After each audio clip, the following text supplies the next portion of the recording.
Hola chicos, ¿cómo están? Bienvenidos a este repaso de la clase de medicina nuclear.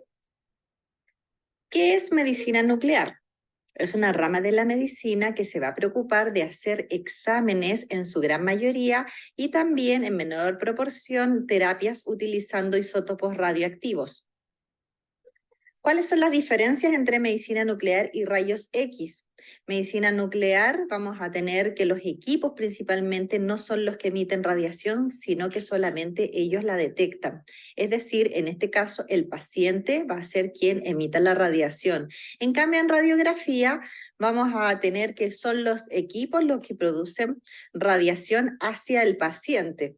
Y una vez que estos equipos están apagados, no hay ningún tipo de peligro porque no hay radiación. Además, las radiografías tienen una imagen mucho de mejor calidad con respecto a las de medicina nuclear, pero medicina nuclear tiene la información de cómo funciona un órgano, es decir, podemos tener información tanto funcional como morfológico, además de anatómico. Vamos a hacer un cambio de switch aquí, ya que en medicina nuclear, como les decía, es el paciente quien va a estar irradiando.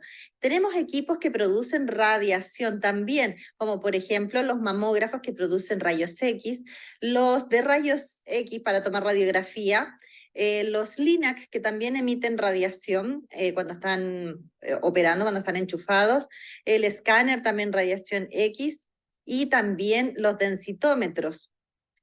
Pero en medicina nuclear, ¿qué ocurre? Los equipos no son los que van a estar haciendo radiación, sino que solamente van a estar pesquisándola porque la radiación va a provenir del paciente.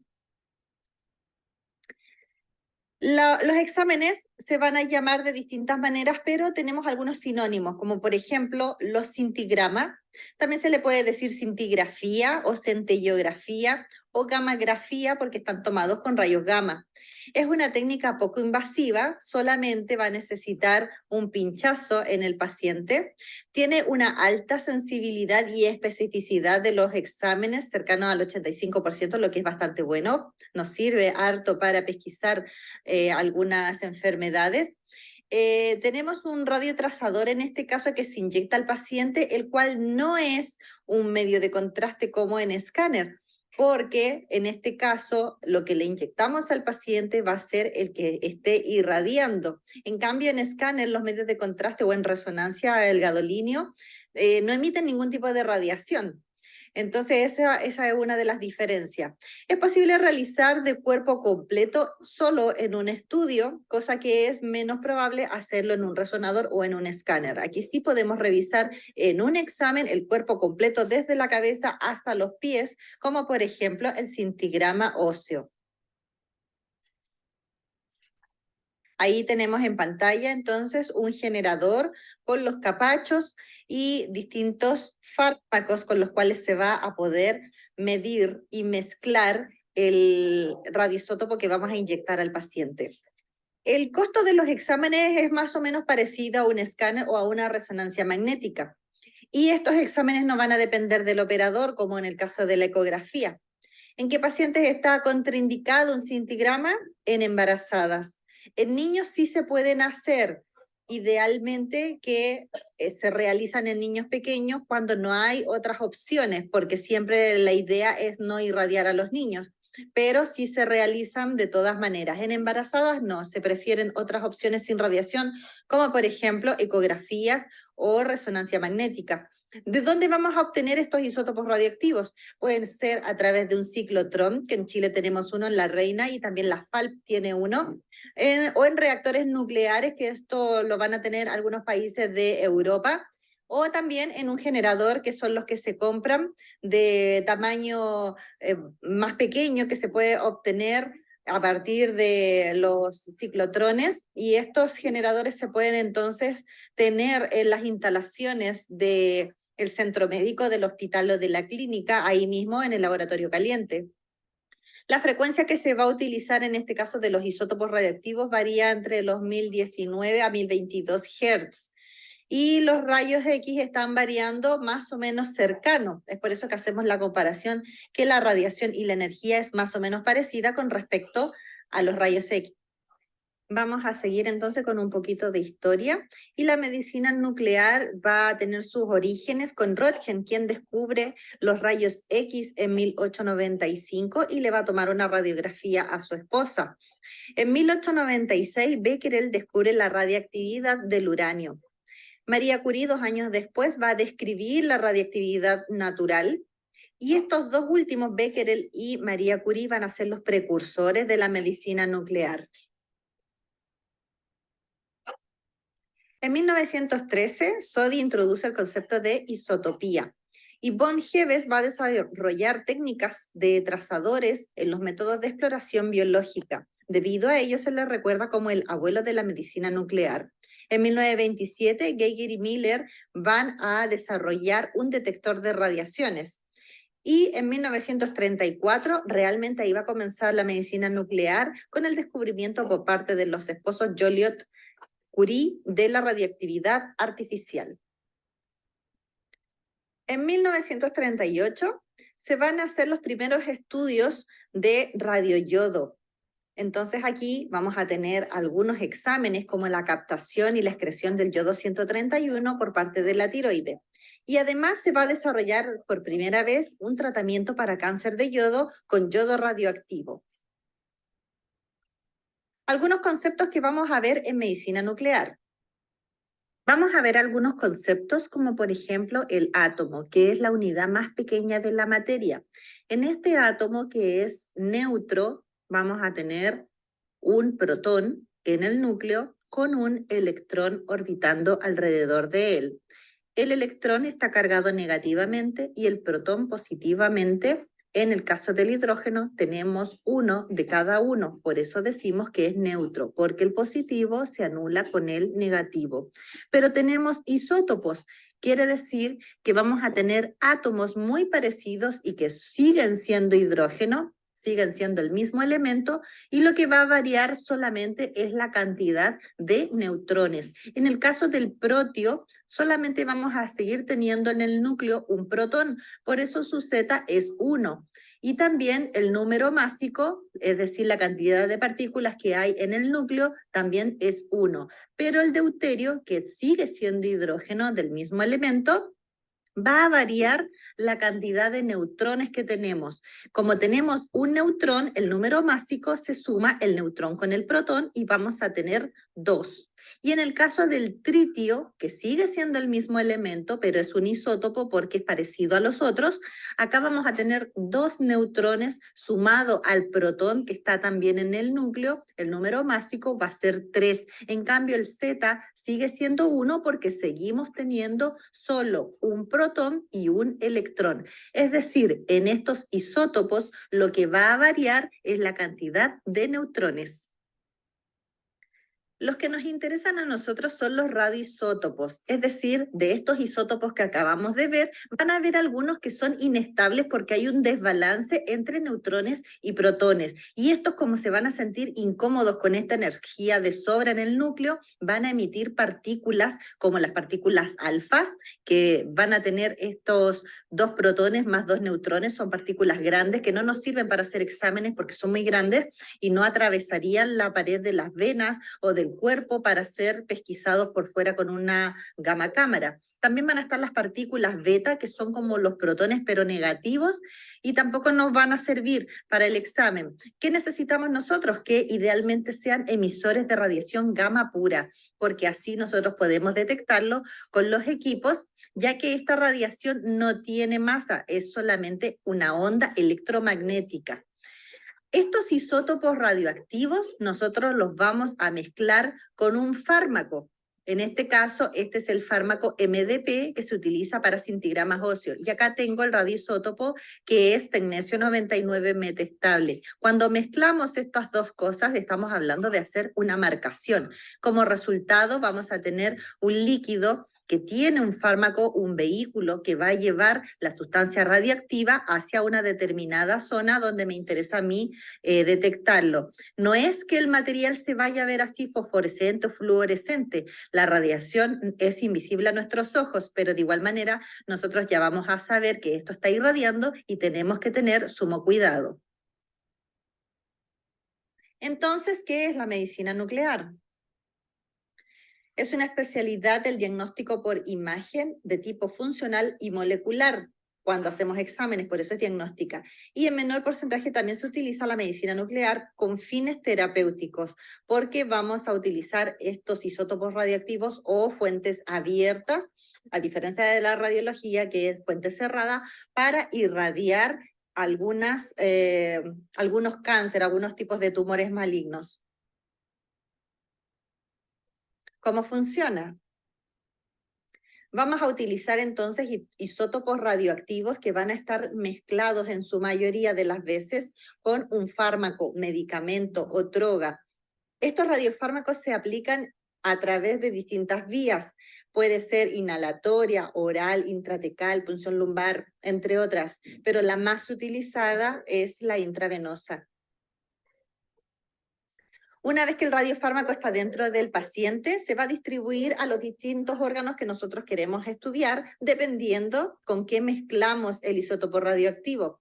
La distribución de este radiofármaco va a ser en todo el cuerpo de igual manera, solo que al ser mezclado con un vehículo, lo vamos a enviar en su mayoría a ese órgano diana o a ese órgano que queremos revisar, y luego el paciente comienza a irradiar con mayor intensidad en esa zona. Nosotros acercamos el equipo, como en este caso, por ejemplo, puede ser un examen de tiroide porque tiene la gamma cámara muy cerca del cuello del paciente, y esta gamma cámara detecta estas cuentas que está emitiendo el paciente, y al contarlas y tener una cantidad determinada de cuentas, la gamma cámara entonces para de contar. Luego se procesa esta información de la imagen del cuerpo del órgano que estamos estudiando en los computadores, y así nos muestra la función que va a tener a nivel microscópico de las moléculas y de las células de los tejidos que estamos estudiando. Lo que sucede aquí es, al inyectar al paciente este material radiactivo mezclado con un fármaco, lo va a llevar hacia la zona que queremos estudiar. Cuando este radiofármaco se concentra en estas zonas, allí se va a depositar entonces esta energía de rayos gamma. Y por lo tanto, si hay zonas que estén muy irrigadas, se va a concentrar más cantidad de radiación. A esto nosotros le vamos a llamar puntos calientes, que es donde hay una gran acumulación de este radiofármaco. Existen zonas de puntos calientes que van a ser normales, como por ejemplo en la vejiga, como se depura este radiofármaco por la sangre, va a ser filtrado y va a llegar finalmente a la vejiga. Por lo tanto, la vejiga va a tener una zona o un punto caliente que no es patológico. Un punto caliente no significa necesariamente que es algo que está mal. Existen puntos calientes normales, naturales, como por ejemplo el corazón también, que siempre está siendo irrigado, o el cerebro. Y esos puntos calientes son naturales.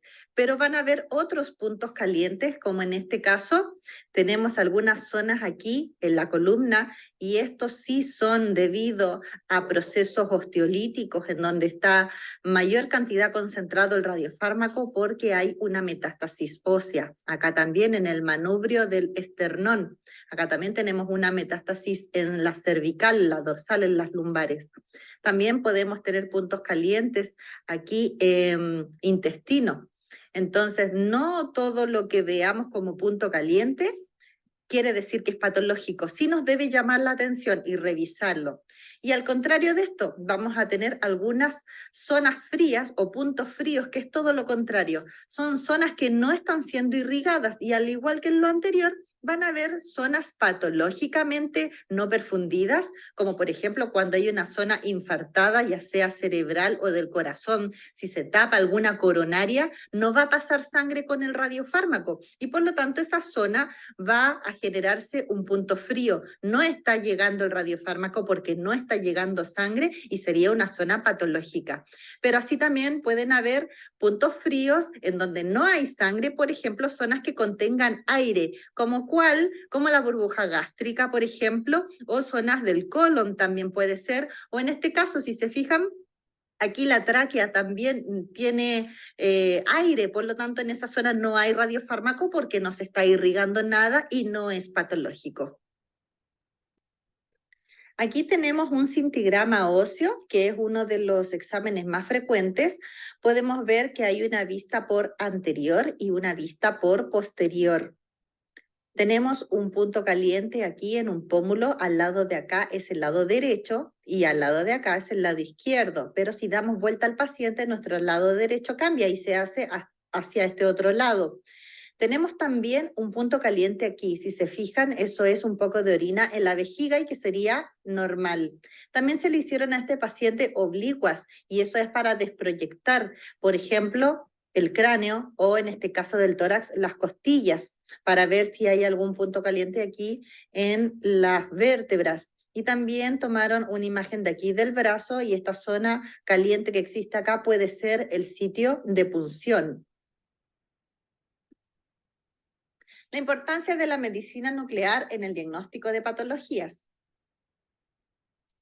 Va a servir este examen cuando ya el paciente se ha hecho otros exámenes y no se está dando con el diagnóstico. Por ejemplo, una fractura oculta. Ya le hicieron rayos, ya le hicieron escáner, le hicieron resonancia y no se ve que hay una fractura, pero el paciente sigue con dolor y el médico sospecha que hay una fractura que no se está pesquisando con estos otros exámenes. Van a pedir entonces que se inyecta al paciente con medicina nuclear para determinar si es que hay algún tipo de fractura y efectivamente aquí va a mostrar que hay un aumento de la irrigación en esa zona porque probablemente se esté formando un callo óseo. Entonces podemos ver que el medicamento del radiofármaco va a metabolizarse más en esa zona y por lo tanto podemos pesquisar alguna anomalía. En la utilidad terapéutica, es decir, de tratamiento, se va a poder realizar este tratamiento en pacientes que tengan cáncer de tiroide, por ejemplo.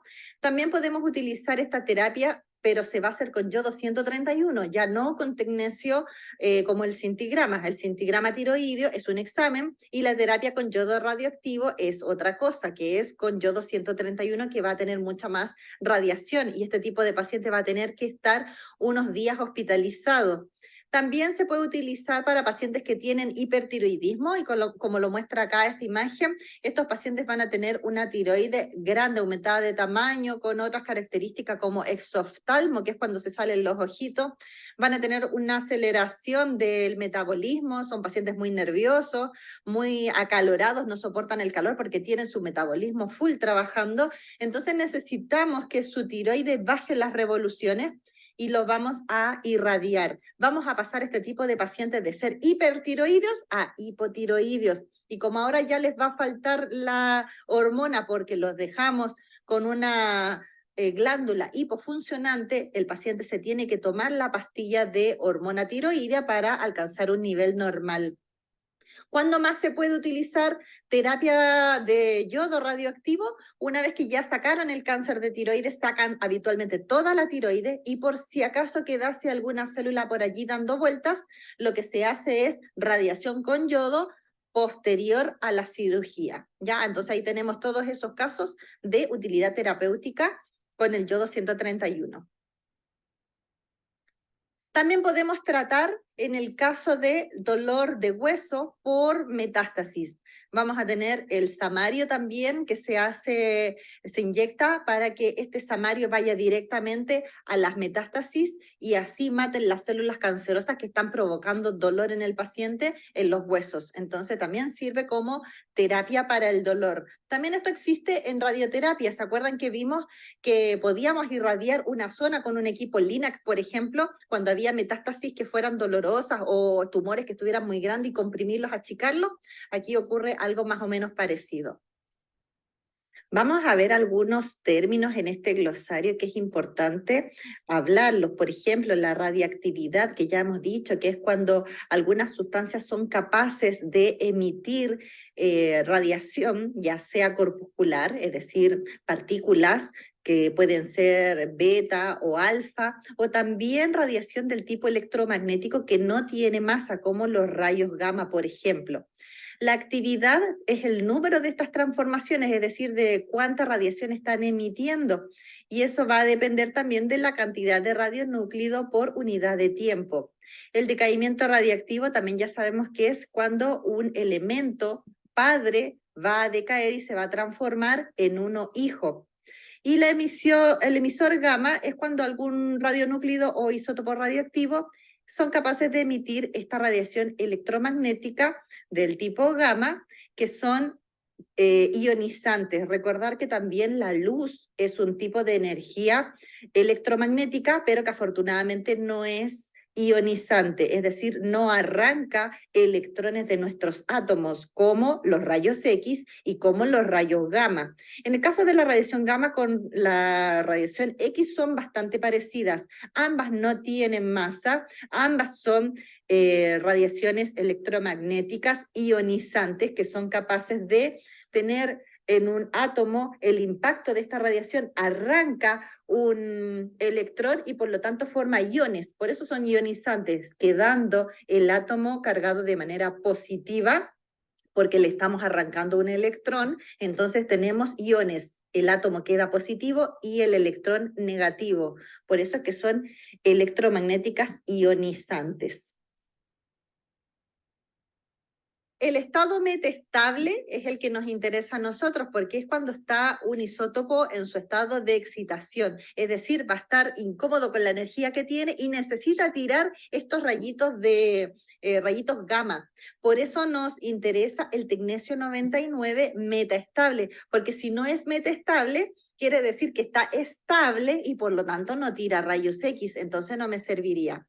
Gamma cámara, como está acá en el dibujito, es el equipo con el cual vamos a pesquisar toda esta radiación que va a salir del paciente. Este equipo no emite radiación, esté prendido o esté apagado. Por lo tanto, nosotros no debemos tener cuidado con el equipo, debemos tener cuidado con los isótopos y con el paciente.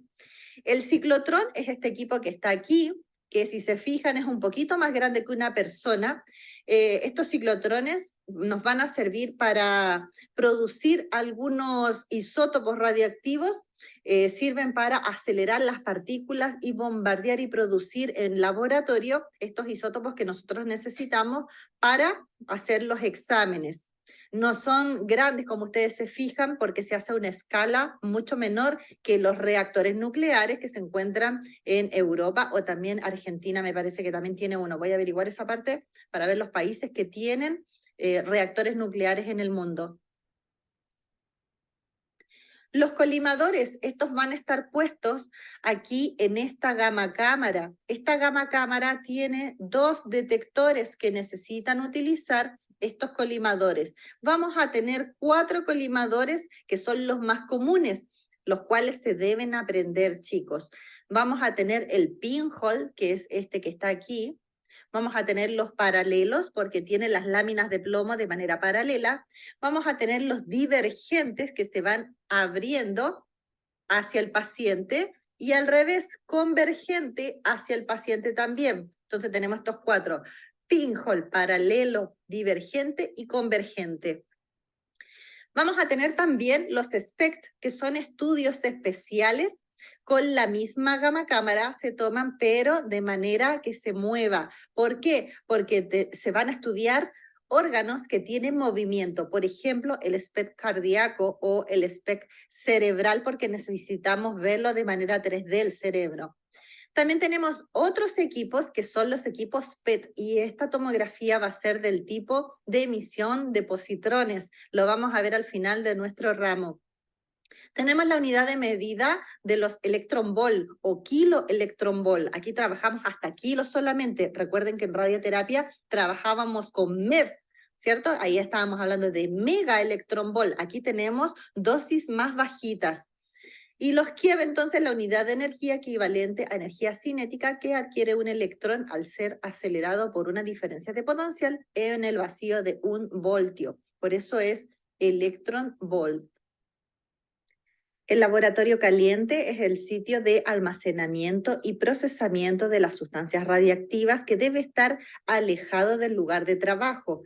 Es decir, allí podemos dejar el generador para hacer las elusiones, para hacer las marcaciones también, y no es un lugar en donde debe haber tránsito de las personas. Por lo tanto, debe estar en un lugar donde no sea necesario pasar por allí para ir a otro. Por ejemplo, pasar por el laboratorio caliente para ir a la sala de espera o para ir donde las secretarias. Eso no debe ocurrir, sino que debe estar en un lugar en donde solo sea el acceso para ir a hacer lo que se tiene que hacer y salir. Tampoco hay que estar allí más tiempo de lo normal, menos comer allí o estar conversando, sino que se hace lo que se tiene que hacer y se debe salir porque hay radiación por los elementos que se almacenan. La perfusión sanguínea, como dijimos, es el paso de la sangre a los distintos órganos para que se irriguen, les entregue la sangre, los nutrientes y el oxígeno para que esas células puedan vivir. Entonces, si ese flujo sanguíneo está interrumpido, vamos a decir que no está siendo perfundido o que no hay buena perfusión. ¿Cuándo puede pasar esto? Cuando hay interrupción del flujo sanguíneo hacia lugares del corazón por alguna coronaria tapada, ese tejido se va a infartar y posteriormente se va a necrosar y morir. Lo mismo puede pasar en los infartos cerebrales. El radioinmunoanálisis in vitro, en el cual mediante el empleo de un antígeno marcado se puede determinar con concentraciones muy bajas de alguna sustancia. Los reactores nucleares son dispositivos muy complejos, gigantes, en el cual se pueden producir a través de la fisión nuclear mediante una reacción en cadena controlada de bombardeo con electrones a un determinado elemento, por ejemplo el uranio 235, estas centrales nucleares son extremadamente peligrosas si hubiese algún desastre como los que ya conocemos. Deben estar instaladas cerca de un río, de un lago o del mar también. La mayoría de estas centrales en el mundo, que son alrededor de 400 y tantas, están en el hemisferio sur. ¿Ya? En la parte de Europa, de Asia también. Acá en Sudamérica también tenemos reactores nucleares en Argentina, en Brasil, Colombia y Venezuela, pero que están destinadas en la mayoría no a abastecer de energía eléctrica a los países, sino más bien en el tipo de investigación. Chile ha tenido varios proyectos también para implementar reactores nucleares, pero diversos grupos ambientalistas se han opuesto hasta el momento. La sensibilidad, como dijimos en un principio, la relación con el número positivos y el número de pacientes con la enfermedad va a hacer que estos tipos de exámenes tengan un 85% de sensibilidad, lo cual es bastante favorable. Los trazadores también se les llama así a los isótopos radioactivos. ¿Por qué? Porque van trazando un lugar por donde ellos van pasando, porque los podemos pesquisar con la gamma cámara. Un radiotrazador o radiofármaco, acá ya está unido con el fármaco entonces y es una sustancia radiactiva que va a estar mezclada con un vehículo o sustancia química, está marcada y ya está unida y lo va a llevar este vehículo donde yo quiero revisar o donde yo quiero estudiar un órgano o un tejido determinado. La vida media también ya sabemos que es cuando decae esta actividad de radiación a la mitad, va a ser diferente en cada uno de los elementos. Por ejemplo, en el tecnecio vamos a tener alrededor de 6 horas para que decaiga a la mitad su actividad, de radiación. Entonces, la vida media del tecnecio son 6 horas. Y recuerden la vida media del cobalto, que era más o menos 5,27 años. Ahí recién decae a la mitad. Y eso es el concepto de vida media. Espero que les haya servido para aclarar algunas dudas. Repasen, chicos, la próxima semana es la prueba y nos estamos viendo en la próxima cápsula.